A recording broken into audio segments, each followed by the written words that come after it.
तर रामराम मंडळी, मी आहे नेहा राऊत आणि माझ्या मैत्रीण म्हणत होती की चल ना संडेला झोपू काय करतेस. मग म्हटलं आता तर आराम भेटला आपल्याला 12 तास करून, तर म्हटलं तर चल नाही चल दर्शनाला जाऊ आपण आकुर्डीला. आकुर्डी खूप छान आहे आणि मी आधी राहत होती तिथं, म्हटलं चला आता आकुर्डी पण बघून घ्या. तर आकुर्डीला आम्ही निघालो, डायरेक्ट बस होती 7:30ची. तर आम्ही गेलो, माझ्या मैत्रिणींनी मी तयारी वगैरे त्यांनी केली आणि आलो. आणि बसमध्ये बसल्यानंतर आम्हाला असं वाटलं की गरमी थोडी कमी होईल संध्याकाळच्या टाईमला, पण कशाचं एवढं टेम्परेचर होतं ना कालचं संडेचं, तर खूपच म्हणजे टेम्परेचर होतं. सगळे जण रुमाल घेऊन हे करत होते आणि नेमकंच माझी चप्पल तुटली. दुकान बघावं तर दुकान उघडं नव्हतं चप्पल शिवायचं.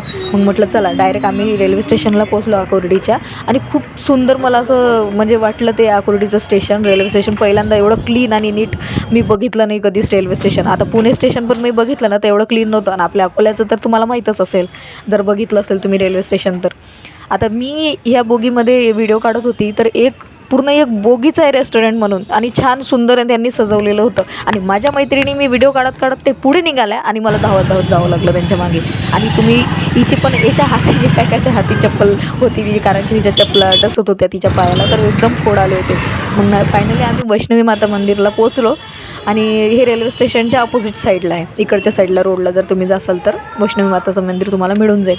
आणि छान होतं, सुंदर होतं मंदिर आणि एकदम शांत वातावरण होतं. आणि आपल्या या शंकरजीचं पण मंदिर होतं, आपले नंदी महाराज पण होते. आणि नंतर बाहेर गेल्यानंतर शनिदेवाचं